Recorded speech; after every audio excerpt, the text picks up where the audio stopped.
Centre of gravity chapter के अंदर मैंने आप सभी से कहा कि आप लोगों से दो तरीके से क्वेश्चन एग्जाम में पूछे जा सकते हैं। दो तरीके का मतलब दो डायग्राम। पहला डायग्राम होता है 2 डायमेंशंस डायग्राम और दूसरा होता है 3 डायमेंशन डायग्राम। 2 डायमेंशन वो होते हैं जिसमें लेंथ और ब्रेथ ही कैलकुलेट होती है और 3 डायमेंशन वो होते हैं जिसमें लेंथ, ब्रेथ और हाइट तीनों ही कैलकुलेट होते हैं। ठीक है, अभी अपन जो डायग्राम्स पर चर्चा कर रहे हैं वो 2D डायग्राम्स हैं। तो एग्जाम में जब आपको 2D डायग्राम बेस्ड क्वेश्चन पूछे जाएंगे तब आपको इसी प्रकार से डायग्राम बना हुआ पेपर में दिया जाएगा। ठीक है, और क्वेश्चन आपको ये दिया जाएगा, find out the location of centre of gravity for this section और फॉर दिस डायग्राम। ठीक है, इस चित्र के लिए गुरुत्व केंद्र की स्थिति ज्ञात कीजिए। इस तरीके से प्रश्न आपको परीक्षा में पूछे जाएंगे। अब मैंने लास्ट क्लास में जो पढ़ाया था थोड़ा सा क्विक रिवीजन करवा देता हूँ कि हमें जब ये सेंटर ऑफ ग्रेविटी का पॉइंट फाइंड करने को कहा जाता है, ऐसी स्थिति में आपको कुछ स्टेप्स को फॉलो करना पड़ेगा जिससे आपको क्वेश्चन को सॉल्व करना आसान हो जाए। सबसे पहला स्टेप ये है कि आपको ये पता करना है कि इस क्वेश्चन के अंदर आपको x बार निकालना है या y बार निकालना है या x बार और y बार दोनों निकालना है। और वो हम ऐसे निकालते हैं कि हम किसी भी डायग्राम के सेंटर में ऐसे x एक्सिस की लाइन बना देते हैं और ऐसे y एक्सिस की लाइन बना देते हैं और फिर चेक करते हैं कि अगर मान लो कि x एक्सिस पर कोई कैंची घुमा दे तो ये पार्ट आधा हो जाएगा, ऊपर वाला हिस्सा अलग हो जाएगा, नीचे वाला हिस्सा अलग हो जाएगा। फिर हमें चेक करना है कि upper portion and downward portion क्या दोनों एक जैसे हैं? नहीं है, तो फिर हम दूसरी एक्सिस की तरफ आगे बढ़ेंगे। फिर मान लो y एक्सिस के वहां कैंची घुमा दो तो एक पोर्शन लेफ्ट साइड अलग हो जाएगा, एक राइट साइड पोर्शन अलग हो जाएगा। फिर देखो लेफ्ट साइड पोर्शन और राइट साइड पोर्शन एक जैसे हैं? नहीं है, तो ऐसी स्थिति में आपको x बार और y बार दोनों ही निकालने पड़ेंगे।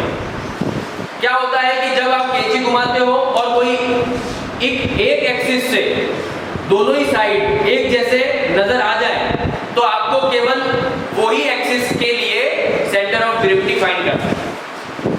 क्लियर?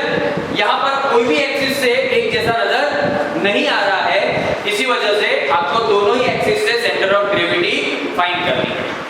ये पहला स्टेप था। दूसरा स्टेप ये था कि आपको पूरे डायग्राम को ब्लॉक्स में कन्वर्ट करना है और ब्लॉक्स में ऐसे कन्वर्ट करना है कि ब्लॉक बनाने के बाद आप ये देख सकें कि ऐसा शेप बन चुका है कि जिस शेप का आपको एरिया का फॉर्मूला पता हो। मतलब ब्लॉक बनने के बाद ऐसा आकार दिखना चाहिए कि जिसके क्षेत्रफल का सूत्र आपको पता हो। क्लियर? तो हम क्या करते हैं, जैसे मान लो कि यहां से इसको ब्लॉक बना दिया, ये पहला ब्लॉक। अब देखो पहला ब्लॉक सबको भूल जाओ, पूरे डायग्राम को भूल जाओ, केवल पहले ब्लॉक को देखो। कौन सा शेप नजर आ रहा है? ये स्क्वायर। तो स्क्वायर का एरिया पता है क्या?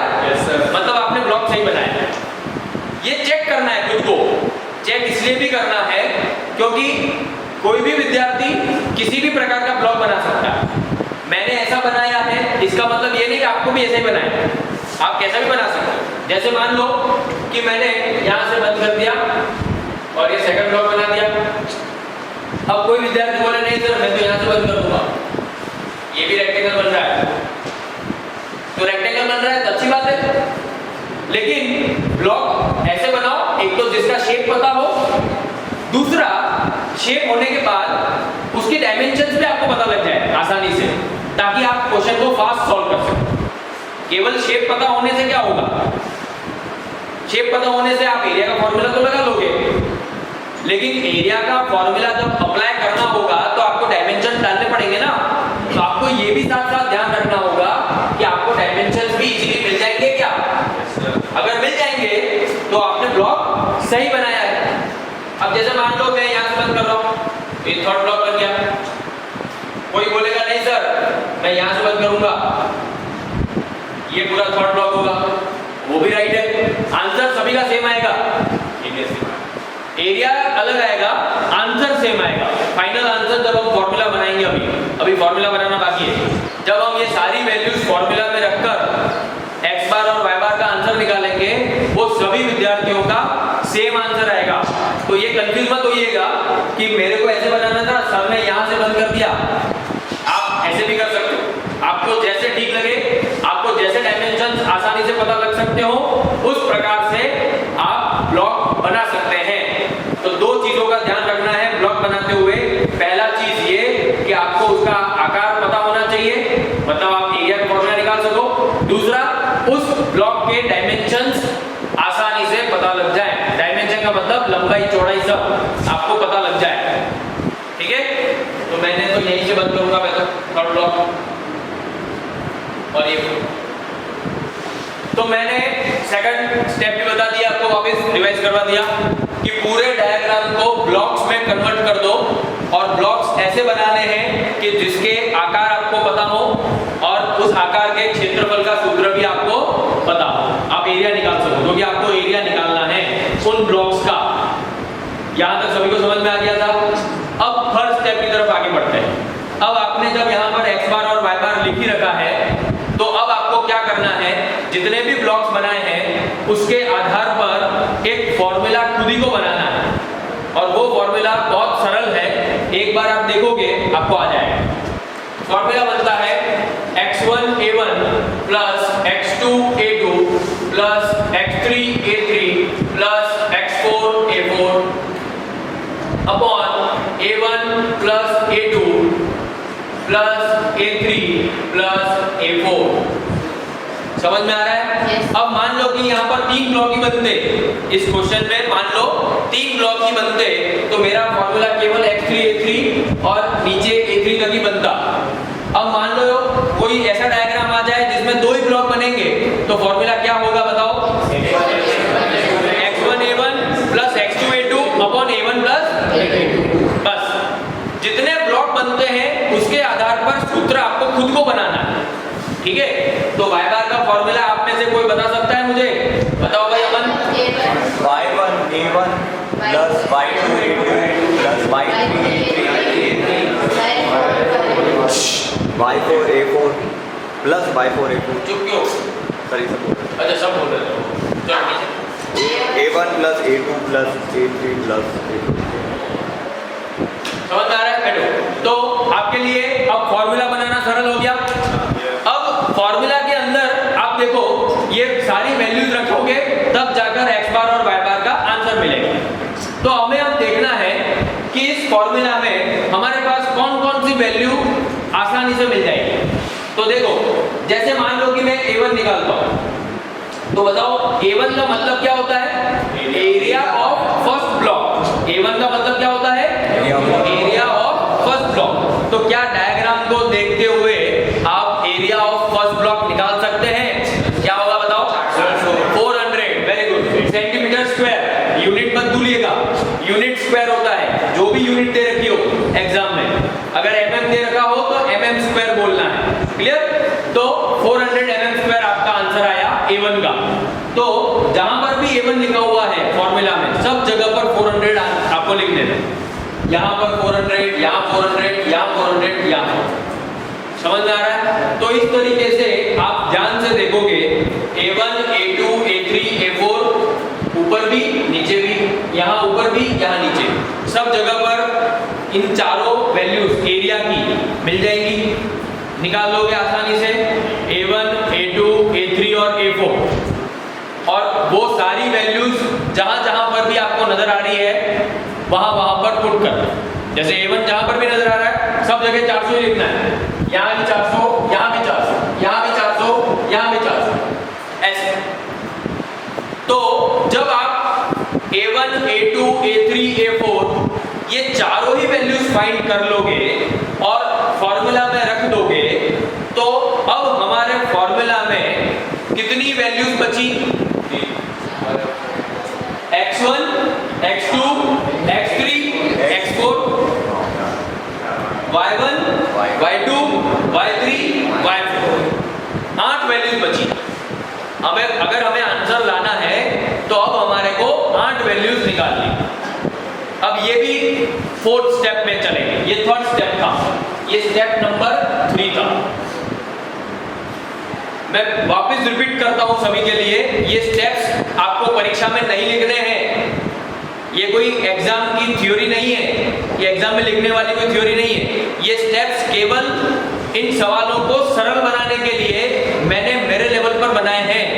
ये स्टेप आपको नहीं लिखने हैं, आपको दिमाग में बैठाने हैं ये स्टेप बस, और उन स्टेप्स को फॉलो करते हुए सवाल को सॉल्व करना है। समझ में आ रही बात? अब स्टेप 4 में हम क्या करेंगे, वैल्यूज निकालेंगे x1, x2, x3, x4, y1, y2, y3, y4, ये 8 वैल्यूज निकालेंगे हम स्टेप 4 में। तो ये वैल्यूज निकालने से पहले हमें ये बात समझनी होगी कि सर ये x1, x2, x3, x4 का मतलब क्या है। जैसे a1, a2, a3, a4 का मतलब पता है सबको। a1 का मतलब area of first block, a2 का मतलब एरिया ऑफ सेकंड ब्लॉक। तो ऐसे ही आपको x1, x2, x3, x4 का भी मतलब पता होना चाहिए, y1, y2, y3, y4 का भी मतलब पता होना चाहिए। तो मैं पहले इसका मतलब लिख देता हूं। x1 की अगर बात करें तो it is a horizontal distance, it is a horizontal distance, ठीक है। और y1 की अगर बात करें it is a vertical distance from reference line to center of gravity of block 2, block 1, sorry block 1, मैंने ऊपर 1 लिखा, नीचे 2 लिख दिया, ब्लॉक 1 ही। अगर मैं यहाँ पर y2 लिखूंगा तो ये ब्लॉक 2 होगा, x2 लिखूंगा तो ब्लॉक 2, ऐसे x3, x4 बाकी सब सेम है, ठीक है। तो मूल बात जो आपको समझनी है वो ये समझनी है कि x1, x2, x3, x4 या y1, y2, y3, y4 ये क्या है, डिस्टेंस है, दूरी है, डिस्टेंस है। ये क्या है, डिस्टेंसेस हैं।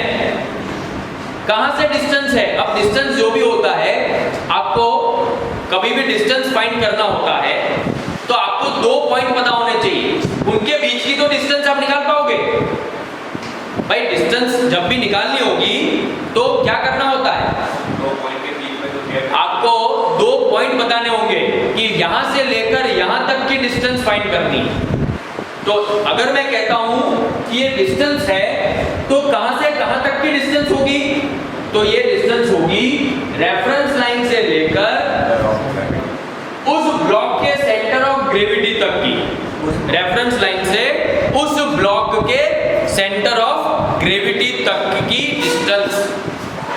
अब मैं अगर x की बात कर रहा हूं सारी, x1, x2, x3, x4, तो x का मतलब हॉरिजॉन्टल डिस्टेंस, x का मतलब कैसा डिस्टेंस, हॉरिजॉन्टल।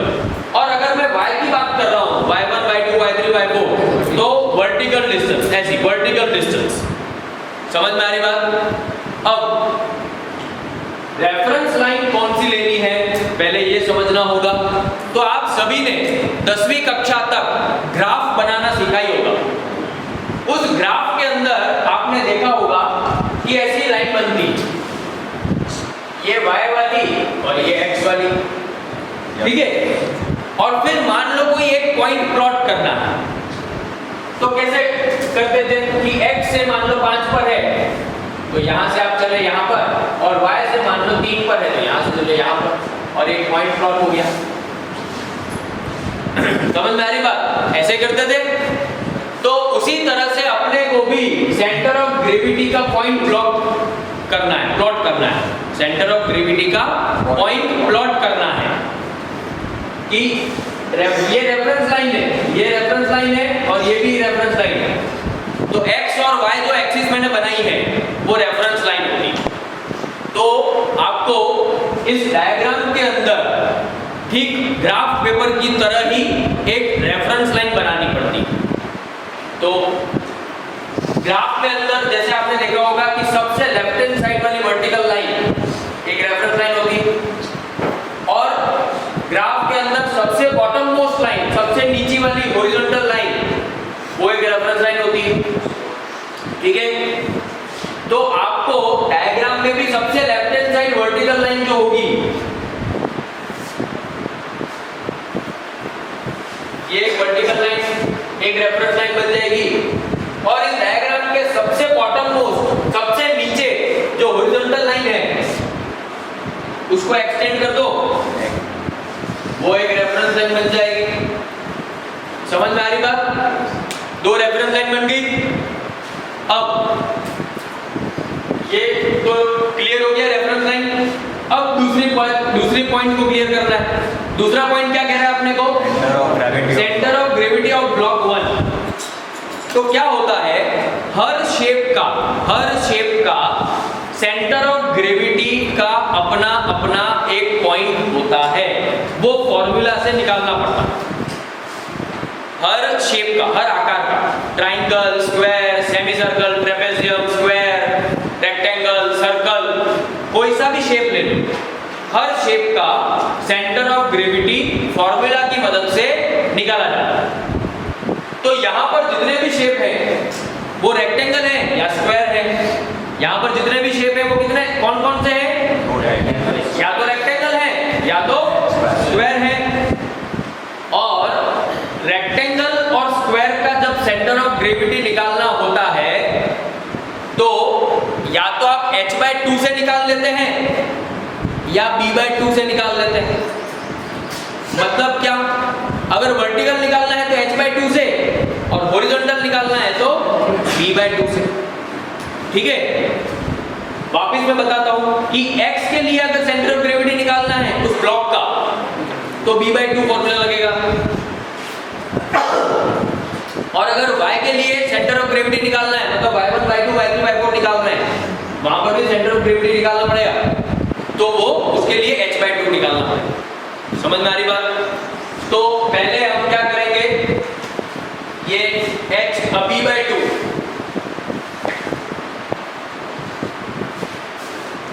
b/2 मतलब सेंटर पॉइंट, इस बाउंड्री से सेंटर पॉइंट मतलब b/2 हो गया। ये फर्स्ट ब्लॉक का सेंटर ऑफ ग्रेविटी निकल गया। ये पॉइंट जो है ना, ये पॉइंट कौन सा है? Centre of gravity. Centre of gravity CG point है। किसका CG पॉइंट है? फर्स्ट ब्लॉक का CG पॉइंट है। अब x1 की वैल्यू निकालनी है आपको, तो देखो कहां से कहां तक आपको चलना है, रेफरेंस लाइन से लेकर सेंटर ऑफ ग्रेविटी तक चलना है।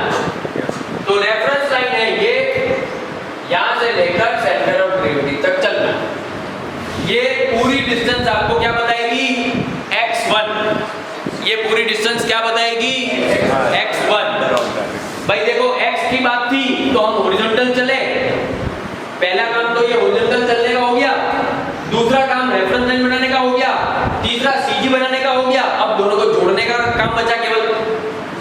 भाई डिस्टेंस में 2 पॉइंट मार्क कर दिए, पहला मार्क किया रेफरेंस लाइन का, दूसरा मार्क किया CG का।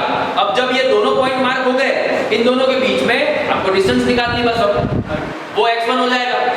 ठीक उसी तरह से x2 क्या करेंगे, पहले CG निकाल लेते हैं हॉरिजॉन्टल डायरेक्शन की, b/2। तो यहां तक आ गए, ये ब्लॉक से सेंटर तक।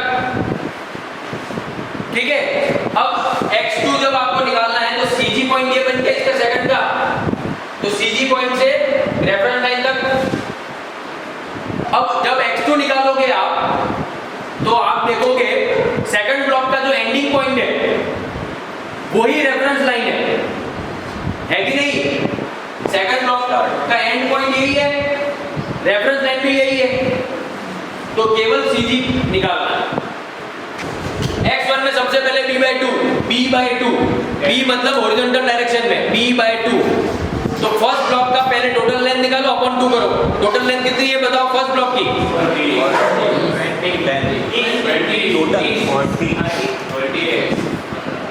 20 है ना, 15, 10, 50, 40 हर कुछ बोल रहे हो। अरे फर्स्ट ब्लॉक की हॉरिजॉन्टल डिस्टेंस 20 तो है, तो 20/2 b/2 कर दिया, ठीक है 20/2 कर दिया। 20/2 करने के बाद आप देखो CG से आप बाउंड्री तक पहुंचे, आपको चलना कहां तक है? रेफरेंस लाइन तक। तो यहां से रेफरेंस लाइन तक की दूरी कितनी है? 20। तो ये होगी 20 और फाइनल आंसर 30। ये सही है, ठीक है। चलो अब आ गए x2 पर। तो x2 में वापस b/2, तो टोटल लेंथ कितनी है सेकंड ब्लॉक की? 20/2। मतलब आप सीधी से ब्लॉक की बाउंड्री तक पहुंच गए। अब देखो ब्लॉक की बाउंड्री से रेफरेंस लाइन कितनी दूरी पर है? ब्लॉक की बाउंड्री ये है बेटा, और यहां से रेफरेंस लाइन की दूरी कितनी है? 0। Very good. तो कुछ भी प्लस नहीं होगा, 10 आंसर है। जैसे फर्स्ट ब्लॉक में हमने प्लस किया, तो क्यों किया? मैं प्रश्न पूछ रहा हूं आपको, ध्यान से सुनना। x1 का मतलब क्या होता है? Horizontal distance. x1 का मतलब क्या होता है बेटा? डिस्टेंस कहां से कहां तक लेनी होती है? बोलो जोर से। रेफरेंस लाइन से CG पॉइंट। तो CG पॉइंट जब निकालते हैं b/2 करके, इसका मतलब क्या होता है? इसका मतलब होता है कि आप यहां से बाउंड्री तक पहुंचे। कौन सी बाउंड्री तक पहुंचे? फर्स्ट ब्लॉक की बाउंड्री तक पहुंचे। फर्स्ट ब्लॉक की बाउंड्री से रेफरेंस लाइन तक की दूरी कितनी है? 20। तो 20। अब सेकंड ब्लॉक के अंदर वापस b/2 करेंगे। तो पहले सेकंड ब्लॉक की हॉरिजॉन्टल डिस्टेंस निकालो, कितनी है? 20। तो 20/2 कर दिया। Very good. तो 20/2 करने का मतलब क्या हुआ? मतलब ये हुआ कि सेंटर से आप बाउंड्री तक पहुंच गए सेकंड ब्लॉक की बाउंड्री तक। Very good. अब सेकंड ब्लॉक की बाउंड्री से रेफरेंस लाइन तक चलो। कितना चलोगे? 0। तो +0 कर दिया, तो आंसर आ गया। जब भी आप जिस भी ब्लॉक को देखोगे, सुनो ध्यान से, जिस भी ब्लॉक को देखोगे, अगर x देख रहे हो तो उसका हॉरिजॉन्टल डिस्टेंस निकालना है। थर्ड ब्लॉक को देख रहे हो, x3 है, तो थर्ड ब्लॉक का x डायरेक्शन का टोटल डिस्टेंस पहले पता करो। दिख रहा है क्या? नहीं दिख रहा है, कोई बात नहीं। ये क्या रखा? ये हॉरिजॉन्टल डिस्टेंस, ठीक है। तो 5/2 कर लेंगे। 5/2 करने का मतलब हुआ क्या? मतलब हुआ कि सेंटर से आप उसकी बाउंड्री तक पहुंच गए, बाउंड्री तक आ गए। अब बाउंड्री से आपको रेफरेंस लाइन तक चलना है। 0।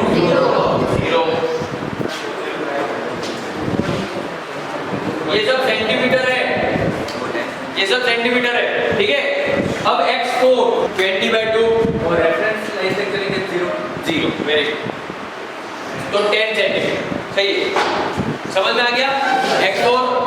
अब y1 में सेम करना है, केवल y का मतलब वर्टिकल है, तो वर्टिकल लेना है, ठीक है। तो y1, y2, y3, y4 मतलब अब क्या करते हैं? पहले y1 है, 1 का मतलब फर्स्ट ब्लॉक और y का मतलब वर्टिकल। तो फर्स्ट ब्लॉक की वर्टिकल डिस्टेंस पहले पता करो, 20। तो 20/2 कर दो। और 20/2 जब किया, उसका मतलब सोचो दिमाग में, उसका मतलब होता है सेंटर से बाउंड्री तक 0। अभी तक बाउंड्री तक पहुंचे हो, सुनो, जल्दबाजी मत करो। सेंटर से बाउंड्री तक पहुंच चुके, 20/2 का मतलब, ठीक है। अब ये याद करो, कहां से कहां तक चलना है आपको? CG से कहां तक चलना है? रेफरेंस लाइन तक चलना है। आप कहां तक चले हो? बाउंड्री तक। तो क्या बाउंड्री आपकी रेफरेंस लाइन है क्या फर्स्ट ब्लॉक की? नहीं है, तो आपको और चलना पड़ेगा आगे। चलो आगे। तो यहां से यहां तक चलने में कितना डिस्टेंस लगेगा?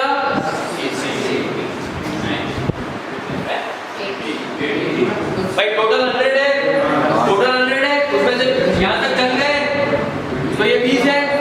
100 में से 20 चला गया, तो 80 बचा, तो +80। तो 20/2 10 + 80 90 सेंटीमीटर। अब इसी तरह से y2 निकालेंगे। तो y2 के लिए पहले 2 का मतलब सेकंड ब्लॉक और y का मतलब वर्टिकल। तो सेकंड ब्लॉक का वर्टिकल डिस्टेंस कितना है? 10।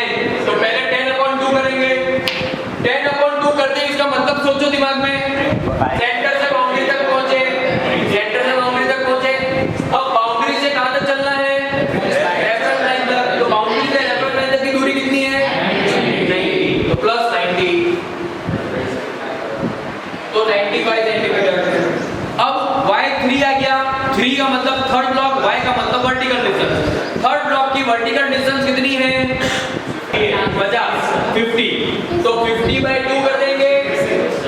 थर्ड ब्लॉक की वर्टिकल डिस्टेंस कितनी है 50 50/2, देखो टोटल है 100।